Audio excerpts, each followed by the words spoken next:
괴롭힘 가해자들은 그들이 괴롭히는 소녀가 그들의 삶을 영원히 파괴할 거라는 걸 전혀 모른다.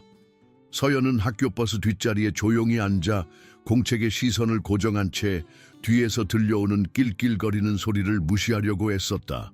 로즈우드 여자 학교로 가는 버스 타는 시간은 매일 겪는 시련이 되었고 그녀는 침묵 속에서 굳은 결심으로 견뎌냈다. 그녀의 가장 친한 친구인 은서는 그녀 옆에 앉아 그들의 삶을 비참하게 만드는 것을 즐기는 듯한 3명의 소녀들을 걱정스러운 눈빛으로 가끔씩 쳐다보았다. 그들 뒤에서 민지는 마치 궁궐을 거느린 여왕처럼 시선을 사로잡았다.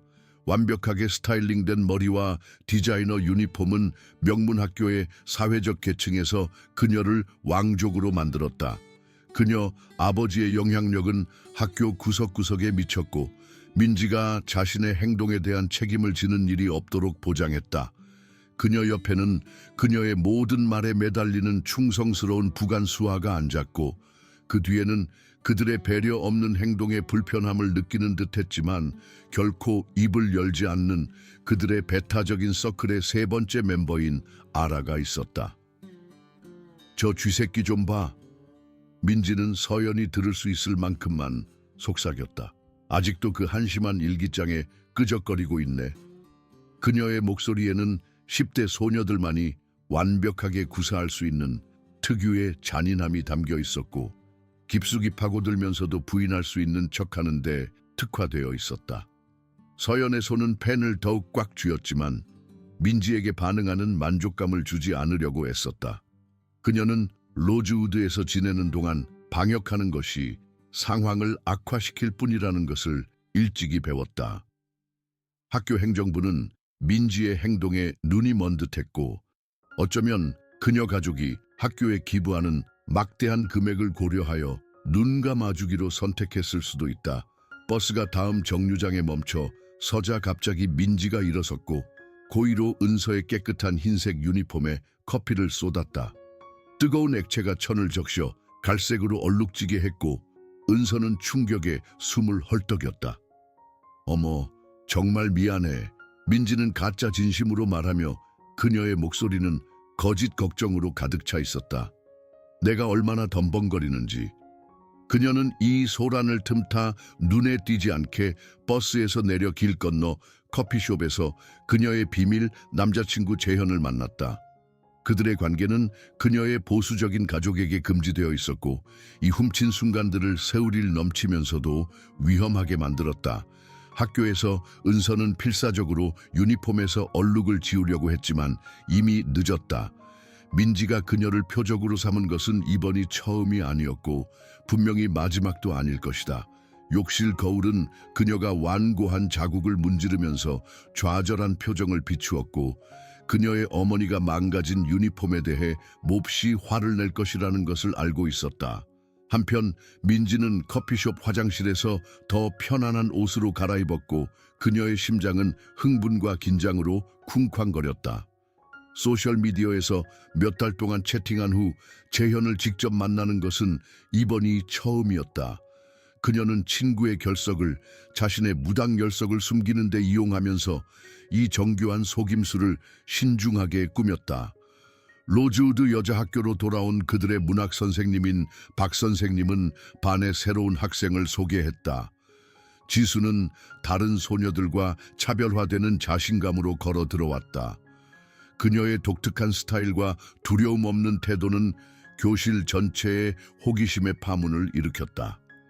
그녀는 다른 학생들을 지배하는 사회적 압력에 면역이 있는 듯했고 이는 기존 질서를 흥미롭게 하면서도 위협했다. 점심시간 동안 서연은 은서와 함께 평소의 구석 자리에 앉아 다른 학생들의 시선과 속삭임에 예민하게 반응했다. 사회적 고립은 어쩌면 직접적인 괴롭힘보다 더 나빴고 끊임없이 감시당하는 듯한 분위기를 조성했다. 은서는 아침에 있었던 일 때문에 여전히 속상해하며 음식을 조금씩 먹었고 서연은 자신의 커져가는 좌절감에도 불구하고 위로를 제공하려고 애썼다. 그날 저녁 서연은 남자친구 지훈에게 전화를 걸어 그들의 싹트는 관계에서 위안을 찾았다. 그들은 사귄 지 몇 주밖에 되지 않았지만 그의 존재는 그녀의 삶에 희귀한 행복의 원천을 제공했다. 하지만 그가 농담으로 그녀를 범생이라고 불렀을 때 그 단어는 그녀를 육체적으로 때리는 것처럼 느껴졌다. 그것은 민지가 매일 그녀를 괴롭히는 데 사용하는 바로 그 용어였고, 그녀가 아끼는 사람에게서 듣는 것은 배신처럼 느껴졌다. 다음 날은 새로운 굴욕을 가져왔다. 농구 연습 동안 민지는 고의로 서연을 공격적인 플레이로 표적으로 삼았고, 스포츠를 그녀의 잔인함에 대한 은폐 수단으로 이용했다. 코치가 민지에게 팀원에게 공을 패스하라고 주장했을 때 그녀는 대신 그것을 서연의 얼굴에 직접 던지며 사고라고 주장했다. 코치의 가벼운 질책은 민지에게 아무 의미가 없었고, 그녀는 아버지의 영향력이 그녀를 어떤 실제적인 결과로부터도 보호해 줄 것이라는 것을 알고 있었다. 나중에 탈의실에서 긴장이 더욱 고조되었다. 민지는 서연을 부적절한 행동으로 비난했고, 이는 옷을 갈아입는 학생들 사이에 충격파를 보냈다. 지수는 전체 사건을 목격했고 민지가 거짓말을 하고 있다는 것을 알았지만 드라마에 휘말리고 싶지 않아 침묵을 지켰다. 그 비난은 조사를 정당화할 만큼 심각했지만 민지의 조종 기술은 상황을 그녀에게 유리하게 만들었다. 서연은 벽이 그녀를 둘러싸는 것을 느꼈다. 거짓 비난은 민지에게 새로운 탄약을 주었고 그녀는 그것을 무자비하게 사용했다. 다른 학생들은 민지의 설득력 있는 연기에 속아 서연을 의심과 혐오감으로 바라보기 시작했다. 고립은 완전해졌고 일부 교사들조차 근거 없는 주장에 근거하여 그녀를 다르게 대했다. 더 이상 부당함을 참을 수 없었던 서연은 모든 것을 바꿀 결정을 내렸다. 그녀는 민지가 재현과의 또 다른 무단 만남을 계획하고 있다는 것을 엿들었고 복수의 기회를 보았다. 서연은 교장실로 직행하여 민지의 무단 결석을 신고하고 그녀의 수업 빼먹기 패턴에 대한 구체적인 세부 사항을 제공했다. 교장 선생님인 김 선생님은 민지의 행동에 대한 명확한 증거가 제시되자 조치를 취할 수밖에 없었다. 그녀는 민지를 교장실로 불러 무단 결석 혐의에 대해 추궁했다. 하지만 명백한 증거에 직면해서도 민지는 경고만 받았다. 교장 선생님의 설명은 부패에 투명했다. 그들은 학교 이사회에 너무 많은 영향력을 가진 민지의 영향력 있는 아버지를 화나게 할 여유가 없었다. 민지의 무리는 누군가 그들의 리더를 배신했다는 것을 재빨리 깨달았다. 그들은 정보 제공자의 신원을 밝히기 위해 위협 전술을 사용하여 시설 관리 직원과 다른 학생들에게 압력을 가했다. 그들이 서연이라는 것을 알게 되자 그들의 분노는 즉각적이고 끔찍했다. 그들은 카메라와 목격자가 없는 학교 건물 뒤에서 그녀를 궁지에 몰아넣었다. 공격은 신속하고 잔인했다. 민지와 그녀의 추종자들은 서연을 둘러싸고 그녀가 자비를 구하는 동안 밀치고 때리는 것을 번갈아 가며 했다. 폭력은 민지가 서연의 머리를 움켜쥐고 콘크리트 벽에 부딪혀 의식을 잃게 할 때까지 고조되었다. 소녀들은 현장에서 도망쳐 서연을 피를 흘리며 움직이지 못하는 상태로 땅에 남겨두었다. 지수는 몇 분 후에 서연의 의식을 잃은 모습을 발견하고 즉시 도움을 요청했다. 구급차가 신속하게 도착했지만 이미 늦었다. 서연은 심각한 머리 부상으로 병원으로 이송되었고 공격자들은 흔적도 없이 사라졌다. 폭행의 여파는 모든 사람의 도덕적 나침반을 시험하고 관련된 사람들의 진정한 본성을 드러낼 것이다. 경찰이 학교에 도착하여 수사를 시작했을 때 민지와 그녀의 친구들은 부인을 당열된 전선으로 제시했다. 그들은 사건에 대해 완전히 무지하다고 주장했고 심지어 서연이 관심을 끌기 위해 전체 상황을 날조했다고 제안하기까지 했다. 그들의 연기는 특히 지역사회 내에서 그들의 가족의 명성과 영향력을 고려할 때 의심을 불러일으키기에 충분히 설득력이 있었다. 지수는 경찰 신문 동안 자신의 도덕적 위기에 직면했다. 그녀는 공격을 목격했지만 민지의 위협에 겁을 먹었다. 수아는 사건 이후 그녀를 궁지에 몰아넣고 발언하는 것은 심각한 결과를 초래할 것이라고 분명히 했다. 압박감은 강했고 지수의 침묵은 괴롭힘 가해자들에게 또 다른 승리가 되었다. 며칠 후 서연이 마침내 의식을 되찾았을 때 학교는 사건을 다루기 위해 집회를 열었다.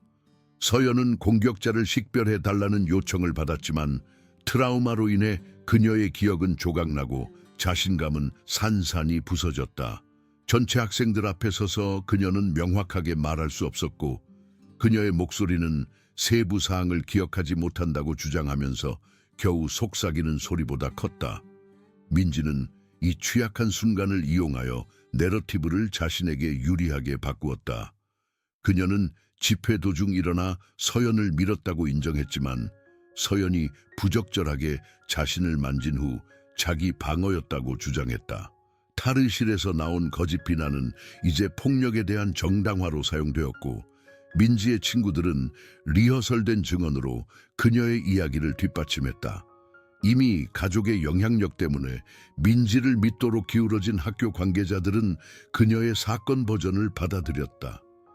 서연은 공격자이자 변태로 그려졌고 민지는 자신을 방어하는 무고한 피해자로 묘사되었다.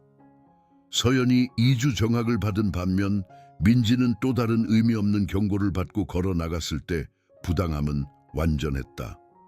배신은 서연의 가족에게까지 확대되었다.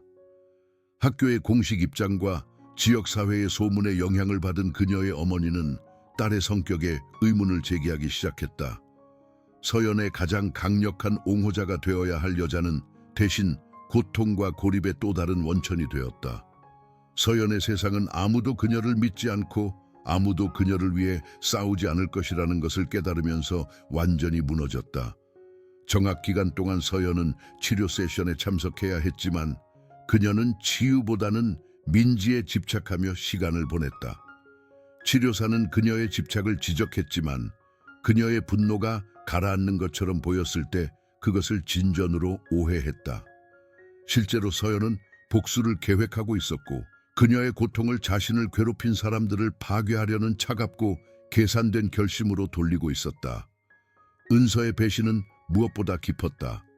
서연이 학교로 돌아왔을 때 그녀는 이전에 가장 친한 친구가 지훈과의 비밀 관계에 대해 알게 되었고 속임수의 상처를 받았다는 것을 알게 되었다. 탈의실 사건 동안 은서가 부재한 것과 결합하여 그녀는 서연의 성격에 대한 민지의 거짓말을 믿기 시작했다. 그녀의 가장 가까운 동맹을 잃은 것은 서연을 완전히 고립시키고 복수심을 부채질했다.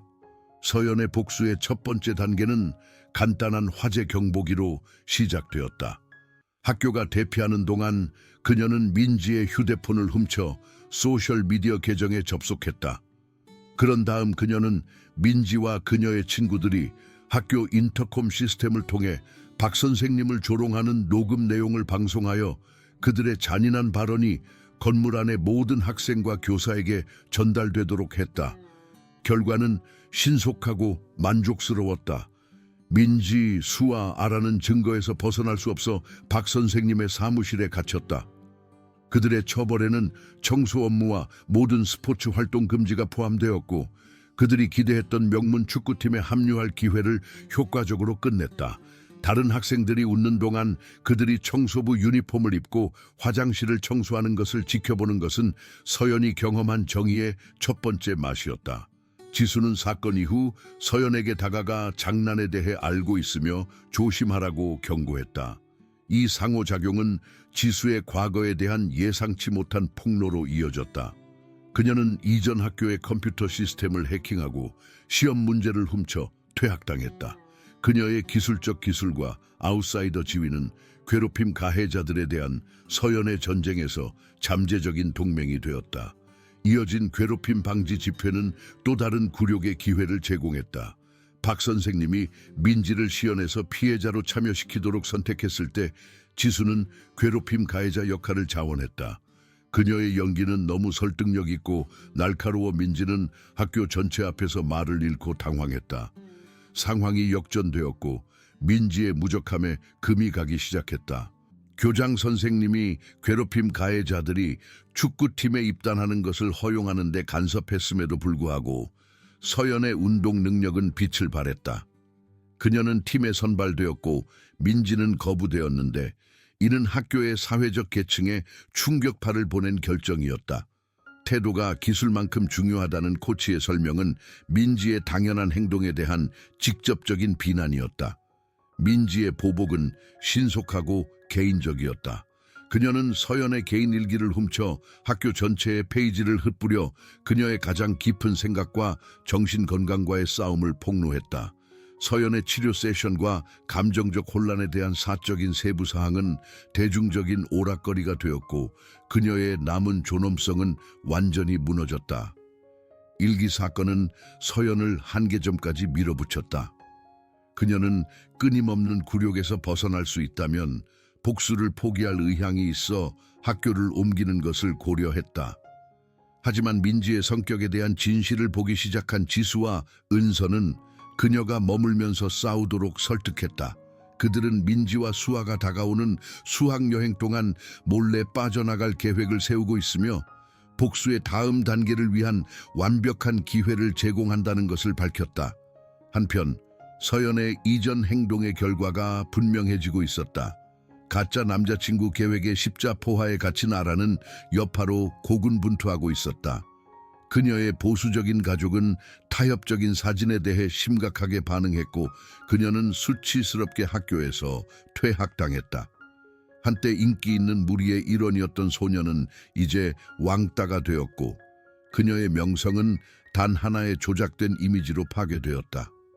산악 리조트로 가는 수학여행은 서연의 복수에 마지막 막을 위한 무대를 제공했다. 그녀는 지수의 점점 더 위험해지는 계획에 대한 유보에도 불구하고 민지와 수아를 감시하기 위해 지수의 방 배정을 신중하게 조율했다. 그들의 행동에 대한 도덕적 의미가 분명해짐에 따라 동맹국 간의 긴장이 고조되고 있었다. 리조트에서 서연의 계획을 복잡하게 만드는 예상치 못한 사건이 발생했다. 나이든 남자가 습해서 지수를 괴롭혔을 때 민지는 즉시 그녀를 옹호하며 평소의 잔인함과 모순되는 자신의 성격을 보여주었다. 이 진정한 친절 행위는 지수가 그들의 복수 계획에 의문을 제기하고 민지가 완전히 사악하지 않을 가능성을 고려하게 했다. 여행이 계속되면서 인간 본성의 복잡성이 분명해졌다. 민지가 지수를 보호하고 그녀의 안전에 대한 진정한 관심은 복수 계획을 덜 만족스럽게 만드는 도덕적 모호성을 만들어냈다. 지수는 다른 접근 방식을 옹호하기 시작했고 파괴적인 계획을 계속하는 대신 민지와 직접 대면할 것을 제안했다. 지수의 마음 변화에 대한 서연의 반응은 가혹하고 폭로적이었다. 그녀는 지수를 그들의 그룹에서 내쫓고 혼자 복수를 완료하기로 결심했다. 한때 그녀에게 강요되었던 고립은 이제 그녀의 방법을 의심하는 사람들을 밀어내면서 자의적으로 가해졌다. 괴롭힘을 당했던 사람은 괴롭힘 가해자가 되어 상처와 복수의 순환을 영속시켰다. 이어진 나이트클럽 사건은 조작과 도덕적 타협의 걸작이었다. 서연이 사라진 학생들에 대해 교사들에게 제보한 내용은 빅토리아의 그룹에 마지못해 합류한 이사벨라를 포함하여 모든 사람을 위험에 빠뜨렸다. 이 배신의 결과는 그들의 즉각적인 서클을 훨씬 넘어 무고한 당사자들에게 영향을 미치고 새로운 피해자를 만들었다. 소피아는 클럽 사건의 결과로 가장 큰 타격을 입었다.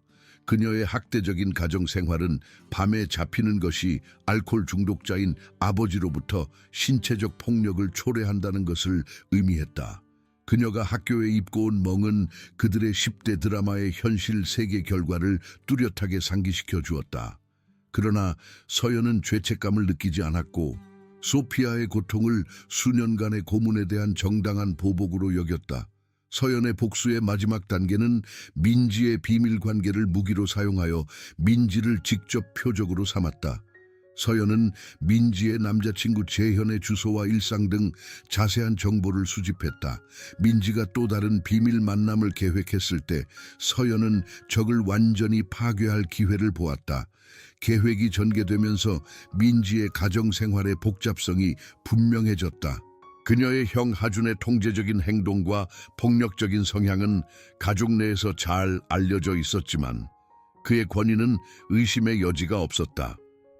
민지와 재현의 관계는 금지되었을 뿐만 아니라 그녀 가족의 극단적인 보수적 가치와 하준의 폭발적인 성격을 고려할 때 진정으로 위험했다.